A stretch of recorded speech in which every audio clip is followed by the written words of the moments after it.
Hello to all my ND aspirants. Your Nanda sir is back with a new maths question for the series 23 में भी आया था, 24 में भी आएगा। ये क्वेश्चन आपको एज अ होमवर्क दिया था, मैंने कहा था कि आप इसे करिएगा। जिन लोगों ने तो पिछला वीडियो नहीं देखा तो उनके लिए आज का क्लास वर्क हो जाएगा, और जिन्होंने देखा था उनके लिए होमवर्क है। और मैंने कहा था कि आप इसका सोल्यूशन निकालिएगा कि आप कितनी स्टेप्स में निकाल रहे हैं, और फिर मैं बताऊंगा कि इसी सम को आप 2 लाइनों में कैसे कर सकते थे। राइट है? तो पहले आपके साथ कंसेप्ट डिस्कस करते हैं। बहुत सारे बच्चों ने, मैंने जैसे कहा था कि शेयर करिएगा, किया भी है शेयर, तो आप देखिएगा कि कौन सा वाला मेथड आपको बेटर लगा। तो पहले हम बात करते हैं बेसिक्स की, कि कभी भी हमारे पास क्वेश्चन में अगर आपको A B equal to A और B A equal to B दिया होता है तो आप इसे हमेशा हैशटैग याद रखिएगा कि ए स्क्वायर आपका ए होगा और बी स्क्वायर आपका बी होगा। आपको ये याद रखना है, क्योंकि हम पिछली क्लास में, पिछले वीडियो में कर चुके हैं आपके साथ। तो जैसे ही आप ये करेंगे, अब आपको उन्होंने क्वेश्चन में a plus B whole raise to power 7 की वैल्यू पूछी है, तो आप 7 की वैल्यू नहीं निकालेंगे, आप किसकी वैल्यू कैलकुलेट करेंगे? स्क्वायर की वैल्यू कैलकुलेट करेंगे। और स्क्वायर के लिए मैं इसको लिख सकता हूं a plus B into A plus B, और ये अब मेरे पास क्या बन जाएगा? a square B square A B plus B A. अभी मैं आपके साथ 1 लाइन 1 सेकंड डिस्कस नहीं कर रहा, अभी मैं आपके साथ कंसेप्ट डिस्कस कर रहा हूं जो आप लोगों ने किया होगा। ठीक है? अगर नहीं किया तो बताइएगा कि सर हमने ऐसे नहीं किया। जहां तक मेरे को लगता है सभी बच्चों ने इसको ऐसे ही ट्राई किया होगा। The value of A square A, value of B square B, A B की वैल्यू ए, बी ए की वैल्यू बी। तो ये आपके पास twice of A and twice of B, इसे मैं लिख सकता हूं 2 times of A plus B.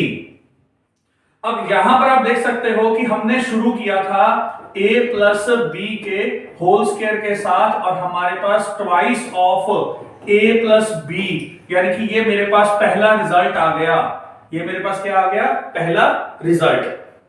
अब पहले रिजल्ट से मेरे को कुछ नहीं मिला, पर दूसरे रिजल्ट से मेरे को आंसर मिल जाएगा। अगर मैं अब यहां पर a प्लस बी का होल क्यूब लिखूं तो आप देख सकते हो a प्लस बी का whole cube a plus B और a प्लस बी का होल स्क्वायर लिख सकते हैं। और यहां पर अभी हमने ऊपर वैल्यू निकाली है a प्लस बी के होल स्क्वायर की, जो कि है twice of a plus B.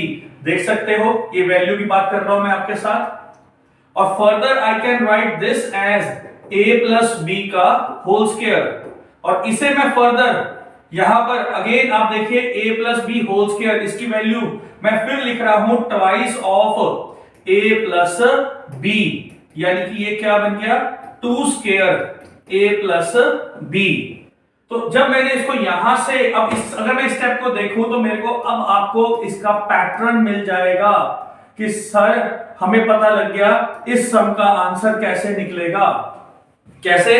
एक स्टेप आप ये देखिए, एक स्टेप आप ये देखिए, इन दोनों से आपको आइडिया मिल जाएगा कि जब यहां पर 2 लिया तो आपकी पावर 1 आ रही थी, जब आपने यहां 3 लिया तब आपकी पावर 2 आ रही है, यानी कि एक कम होके आ रही है।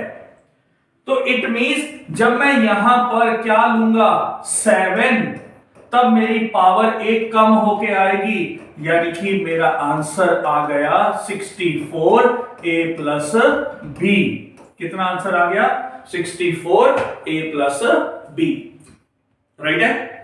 तो ये था कंसेप्ट, जैसे कि नॉर्मली हर स्टूडेंट करता, पर मैंने कहा नहीं बेटा, ये एनडीए नहीं है, ये एनसीईआरटी फंडा है, ये जेई फंडा है। आपको अगर 1 लाइन 1 सेकंड आंसर चाहिए, राइट है, तो उसके लिए आपको सिर्फ 2 स्टेप करने हैं और आपका आंसर आ गया।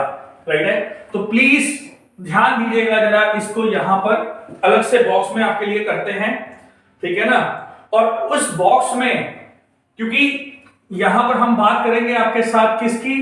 कि स्मार्ट वे, इसको करने का एक स्मार्ट वे है, जिसे मैं हमेशा बोलता हूं 1 लाइन 1 सेकेंड। अगर हमें कभी भी क्वेश्चन में ए बी इक्वल टू ए दिया है, और अगर मैं इसको ए इनवर्स से मल्टीप्लाई कर दूं, दोनों तरफ से, तो आप देख सकते हो मेरे को b की वैल्यू क्या मिल जाएगी, i। b की वैल्यू क्या मिल गई, i। ऐसे ही मेरे को सेम a की वैल्यू भी क्या मिल जाएगी, i, क्योंकि प्रॉपर्टी सेम है। b की वैल्यू i, a की वैल्यू i। अब क्वेश्चन में उन्होंने मेरे से क्या कहा था, a plus b raise to power 7, तो क्या मैं इसे i plus i raise to power 7 लिख सकता था, 2i रेज टू पावर 7, यानी कि 128 i रेज टू पावर 7। चलिए लीजिए मेरा आंसर आ गया 128 i। आप कहेंगे सर ऑप्शंस में नहीं है, ऑप्शन में 8 i था जो कि गलत हो गया, ऑप्शन में 7 i था वो भी गलत हो गया, बट अभी मेरा आंसर नहीं आया, तो मैं इस ऑप्शन को ऐसे करके लिख सकता था i प्लस आई की फॉर्म में।